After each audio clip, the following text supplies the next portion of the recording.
Bonjour les amis. Alors aujourd'hui on va parler tout doucement. On s'est introduit dans notre biodiversité. C'est un endroit super merveilleux. Vous voyez, bon, il y a des tracteurs de temps en temps qui passent parce qu'ils font leur travail, c'est normal. Mais là, on est au milieu de notre potager, de notre jardin, de notre prairie. On est au milieu des bois, de la campagne bretonne. Et quand il n'y a aucun bruit, enfin le bruit ici, il y en a toujours, mais ce bruit-là, alors avec l'habitude et puis avec le temps, on sait que un coup c'est un merle, un coup c'est le rouge-gorge, un coup c'est le pinson, un coup c'est la tourterelle, le pigeon, on entend aussi les mouettes parce que nous sommes entre deux mers et que de temps en temps. Mais quel bonheur d'entendre ça. Alors aujourd'hui, j'ai envie de vous parler non pas du potager comme un légume ou comme des choses, des travaux à faire ou des choses à faire. J'ai envie de vous emmener dans notre biodiversité, dans notre vie du quotidien, de ce que nous vivons, et puis peut-être aussi passer à un autre cap, parce que quand on est en ville et qu'on se dit j'ai envie d'aller à la campagne, et bien la campagne c'est ça. Alors, vous voyez, aujourd'hui j'ai envie de vous parler complètement d'autre chose, parce que avoir un potager sans s'inscrire dans la biodiversité, c'est un peu quand même compliqué. Donc, ça, c'est un gland. J'ai fait la coquille qui s'est séparé en deux. Je le remets délicatement. Et puis, bah, vous voyez, les deux sorties qu'il y a ici, il y en a un, c'est devenu la branche du chêne, le tronc, et là, la racine. C'est magnifique, hein? Et ben vous voyez ça. Alors, on travaille pour nous, on travaille pour la postérité. Ça, c'est un petit germe de l'année. Bon, c'est un vieux germe qui a peut-être 300 ans, voire plus, parce que cette espèce de truc, et ben c'est ça. Et ben, je me prends un malin plaisir, si vous voulez, à récupérer plein de petits glands comme ça. Je suis en train de faire des plantations de chênes. Alors j'en offrirai forcément parce que on est quand même limité en place. Mais là, de l'autre côté, dans la serre avec les aromatiques, j'ai déjà trois beaux chênes, deux marronniers. J'en ai vu un dans la serre de petits chênes qui poussent. Là, bah, c'est la pousse du jour. Bah, qu'est-ce qu'on va faire de ça? On va trouver un petit pot de terre, on va l'enterrer jusqu'ici. Et puis on va le laisser, puis l'année prochaine il va prendre racine, il va se développer, puis dans 2-3 ans il va faire 50 cm, ça sera un arbre à replanter, et puis bah, il y aura forcément quelqu'un qui sera intéressé par un petit chêne. Et ben voilà, c'est aussi ça, travailler dans un potager, c'est penser à nous, penser à notre alimentation, notre autonomie légumière, mais c'est aussi penser pour l'avenir. Parce que si on arrête de penser à l'avenir, bah, vous savez, c'est un peu comme le dicton Lachaud enrichit le père et tue le fils, hein, ou quelque chose du genre. Bon, bah, si on ne pense pas aux générations futures, ça ne sert à rien de s'immiscer dans la biodiversité.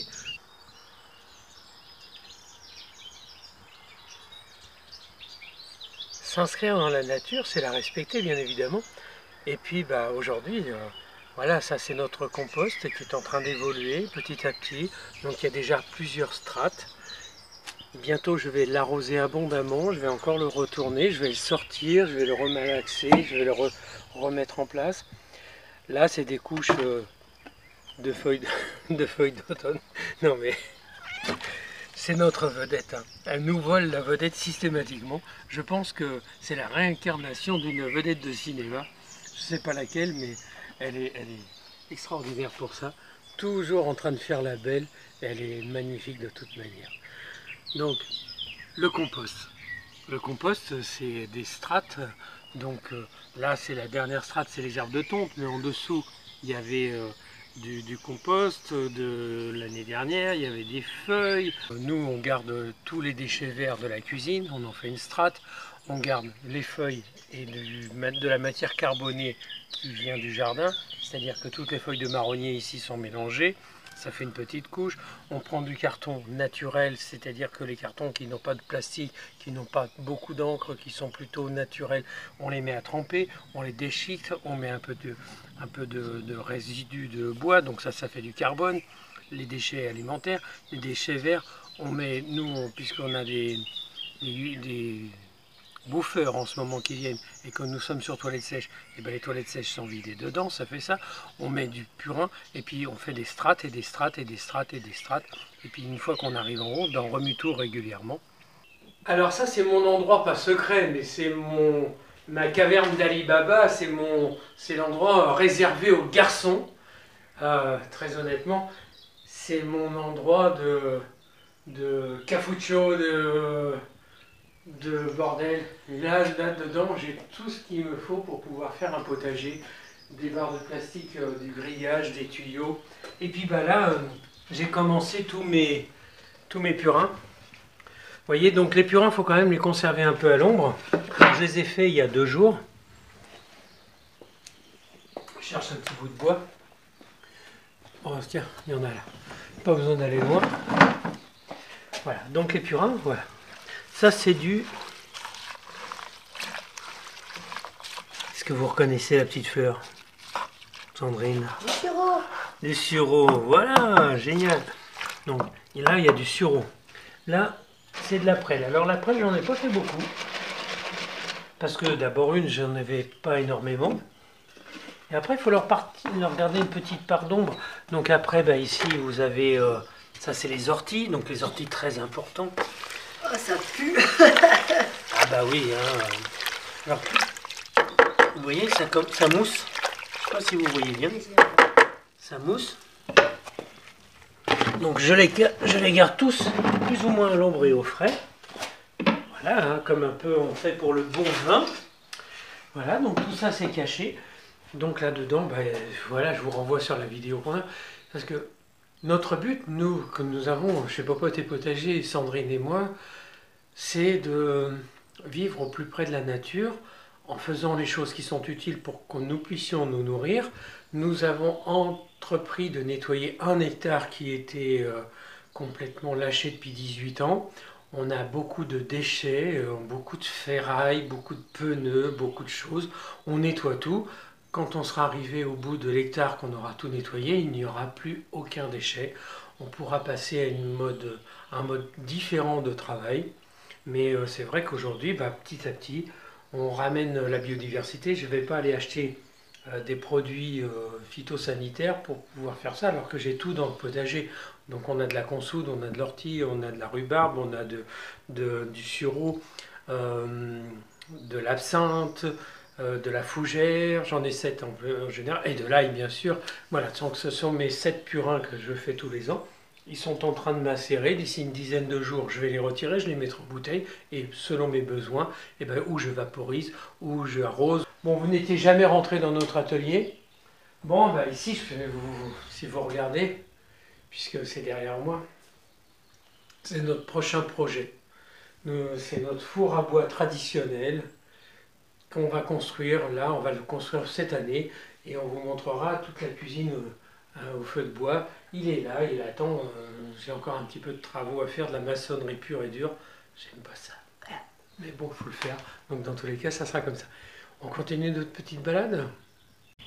J'étais en train de vous dire que s'inscrire dans une biodiversité, c'est aussi faire un grand ménage, un grand nettoyage.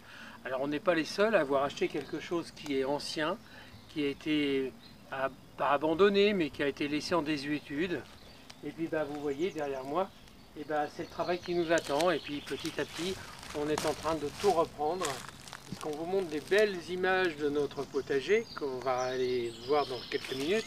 Mais en attendant, quand on est arrivé ici, c'était vraiment chaotique. Alors, aucune critique, mais la vie, elle est comme elle est. Donc petit à petit, on est en train de tout couper. Donc et ben, la prochaine étape, c'est ce petit morceau qui est derrière. Et puis après là, cette année, on va avoir retiré, on va avoir donné de l'air à la longère. On a retiré tout cet espace qui était complètement broussaillé, comme partout de toute manière.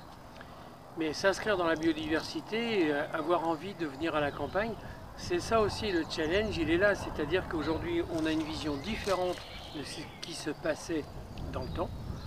Et puis, vous savez, les transgénérationnels aujourd'hui, nos grands-parents, bah, ils faisaient au mieux parce que c'était la sortie la Seconde Guerre mondiale.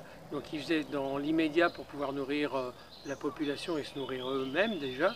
Et puis après il y a eu le développement de la population mondiale, donc avec les 30 Glorieuses, et puis ce développement de la population, l'hyperculture, la culture déraisonnable et avec les pesticides, parce qu'évidemment on est de plus en plus nombreux. Et aujourd'hui, nous sommes quelques-uns parmi vous, parce que je sais qu'il y a beaucoup de gens qui nous suivent, qui avaient la même démarche, c'est-à-dire se retrouver dans un espace protégé qu'on a créé, qu'on est en train de se faire. Vous voyez là, c'est un pied de fraise qui est cultivé, qui est planté, qui a été mis sous bâche, qui a été travaillé, la terre au fond. Et puis la terre, elle est super généreuse. Qu'est-ce qui se passe? Les fraises s'y plaisent.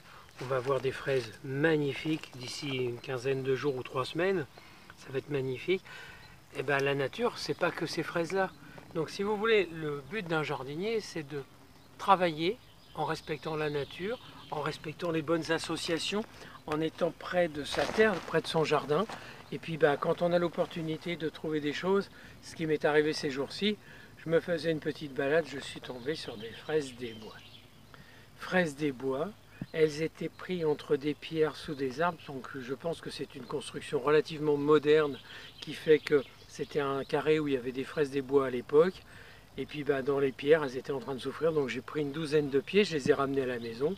On va les replanter et on va les réinsérer en dessous de bois, là dans ce coin-là, parce que les fraises des bois, ça aime la mi-ombre, comme d'autres plants.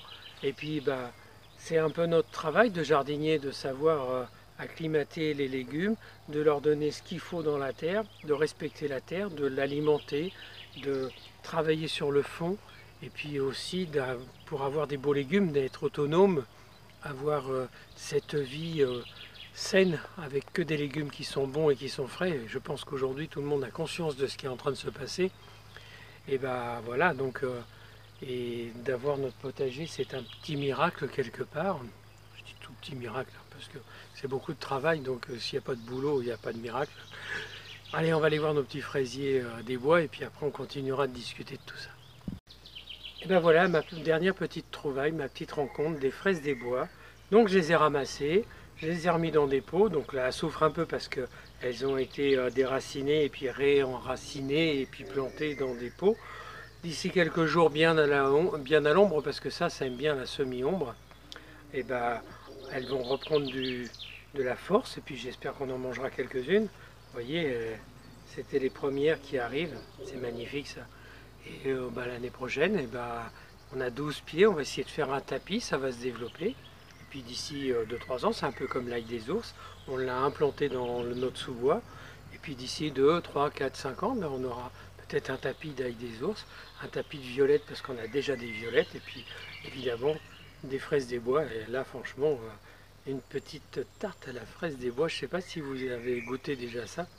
Dans mon enfance, on trouvait ça dans les boulangeries et dans les pâtisseries.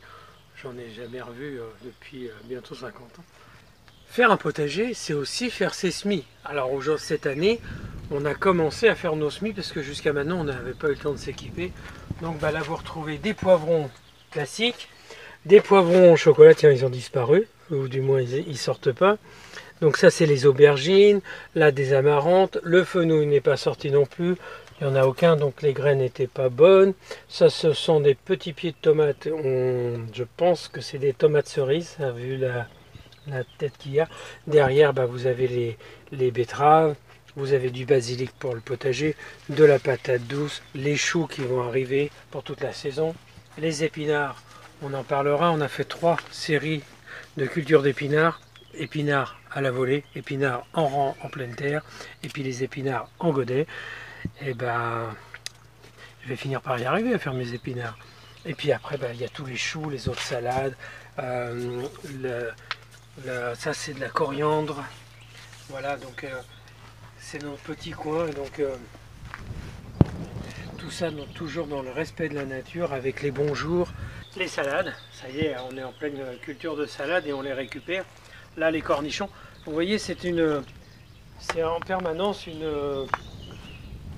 c'est en développement permanent. Alors je saute, et puis forcément, quand on s'inscrit dans la nature, eh ben, on retrouve quoi? Des petites dames qui viennent nous rendre visite. Tiens, j'ai trouvé son trou. Voilà, c'est une taupe. Elle a fait un passage. Elle est venue. Bon, on a une carotte, et ben, elle était magnifique. Elle s'est fait bouffer. Vous voyez, ça, c'est des carottes que je garde pour me faire des porte-graines. Pareil pour les poireaux. Parce que on essaye toujours plein de petites astuces, plein de petites choses. Bah, c'est le joli petit quartier de Sandrine. Donc ici, elle s'est fait son petit tipi pour pouvoir mettre les cornichons.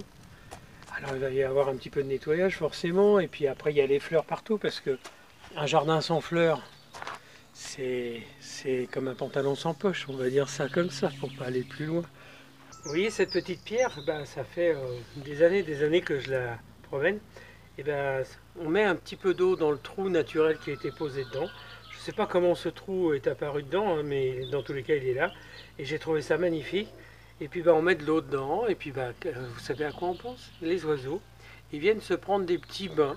Ils viennent boire. Parce que eux aussi, il faut y penser. L'hiver, on leur donne des petites graines. Mais l'été, qu'est-ce qu'ils ont besoin? Ils ont besoin d'eau et de fraîcheur. Et puis ils y viennent aussi. Et c'est sympa. Bon, après, là, c'est la menthe. Mais de la menthe, il en faut pour la cuisine, il en faut partout. Il en faut aussi pour les choux, il en faut dans le jardin. Mais ça, on en a déjà parlé. Maintenant, on va aller au potager pour voir comment on insère un potager dans cette biodiversité et dans la nature. Parce que si vous voulez avoir un beau potager et que vous êtes en contrariété avec les forces de la nature, à un moment ou à un autre, vous n'allez pas obtenir ce que vous voulez. Ça, c'est une chose sur laquelle on est très sensible. C'est pour ça qu'on travaille avec la Lune, avec les rythmes lunaires, qu'on plante les jours fruits, les jours feuilles, les jours racines et les jours fleurs. Pourquoi? Parce que quand on travaille comme ça, on s'inscrit dans une dynamique qui fait qu'on n'a même plus besoin de réfléchir, tout va bien. Et puis c'est vrai qu'on a des résultats qui sont étonnants. Toujours étonnants. Même parfois, on est très agréablement surpris. Alors on a des ratés aussi, hein. Là, je vous l'ai montré. Les poivrons au chocolat, on est chocolat, hein, comme on dit. Allez, je vous emmène. Et bien là, vous voyez, c'est les cerisiers sur une vingtaine de fleurs. On a 2 cerises. Autant dire que on n'a que 5% de résultats. Mais c'est pas grave. Cette année, c'est pas une année pour les fruitiers. Avec le gros coup de gel qu'on a eu au mois d'avril, on aura 5 poires, on aura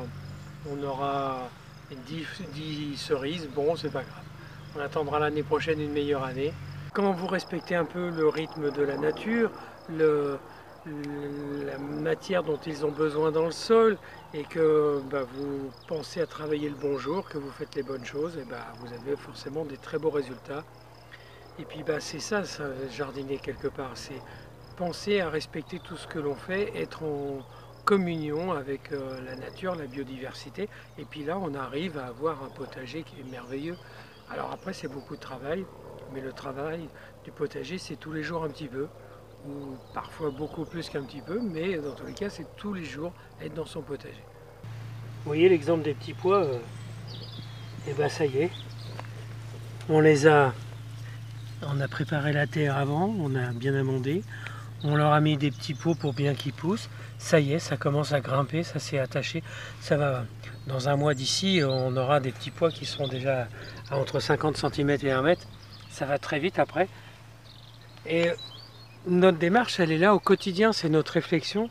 C'est-à-dire, on veut effectivement avoir des beaux légumes, des bons légumes qui soient goûteux, qui soient jolis, qui soient forts et qu'on puisse faire des belles conserves. Alors nous sommes dans les premiers jours de mai. D'ici quelques jours, on va planter les tomates. Donc, nous sommes dans la serre. Et bien, dans la serre elle est complètement ouverte à partir d'aujourd'hui, enfin depuis hier. Je l'ai complètement ouverte. Pourquoi? Parce que tous les plants qui sont ici, c'est les plants de tomates qui arrivent. Alors, vous les trouvez petits, mais je vous promets que vous verrez que d'ici quelques semaines qu'ils feront concurrence à beaucoup d'autres plants qu'on trouve ailleurs. Et bien, qu'est-ce qui se passe en mettant tous vos plants dans la serre dans situation réelle? Ils s'acclimatent dans les conditions de plantation qu'ils ont et vous aurez forcément des légumes qui auront beaucoup moins de maladies parce qu'ils sont déjà acclimatés à leur terroir. C'est une petite chose. Donc ici, c'est les dernières pommes de terre nouvelles qui sont là. On est en train de les arracher toutes parce qu'il faut faire de la place, il faut retravailler un peu la terre, la préparer. Et puis d'ici quelques jours, ce sera la serre de l'été avec des poivrons, des aubergines, des melons, des tomates. Qu'est-ce qu'on a prévu d'autre encore? J'oublie sûrement des choses.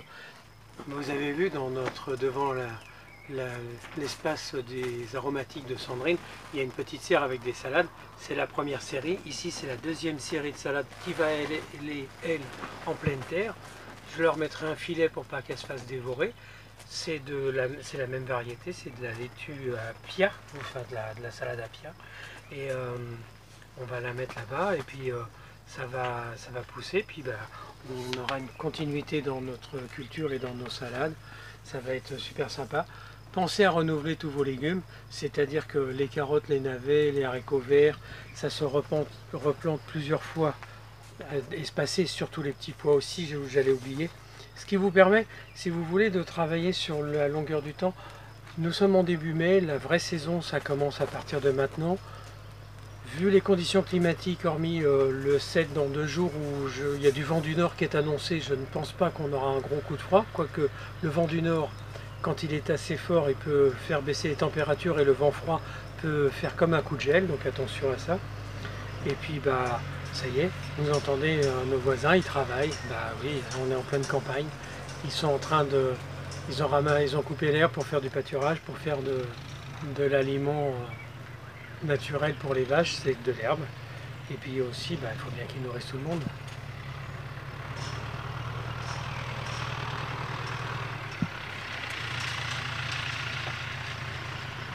La récompense du jardinier aussi, c'est la récolte, parce qu'il ne faut pas oublier qu'on ferait tout ce travail pour quelque chose. Bon, là, c'est la rhubarbe. La rhubarbe, ça se récolte du mois d'avril au mois de juillet. On est en plein. Sandrine, elle a commencé les premières confitures de rhubarbe. Un délice. Elle va vous montrer ça. Et puis, voilà les amis.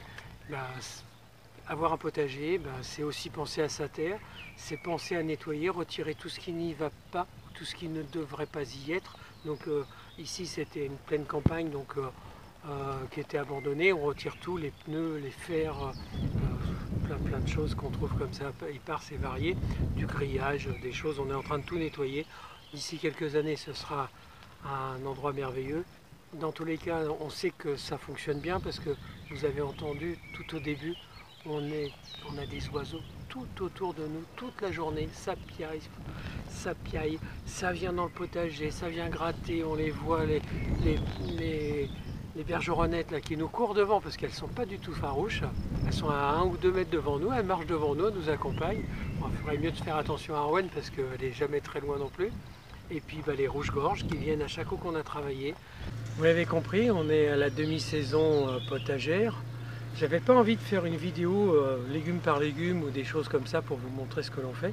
J'avais simplement envie de vous parler de la philosophie de ce que nous vivons, de ce que nous faisons chez Popote et Potager. Voilà, j'espère que vous avez passé un moment agréable dans notre biodiversité, dans notre campagne bretonne, sous un soleil qui commence à devenir magique. Bon, et voilà, il me reste à vous embrasser.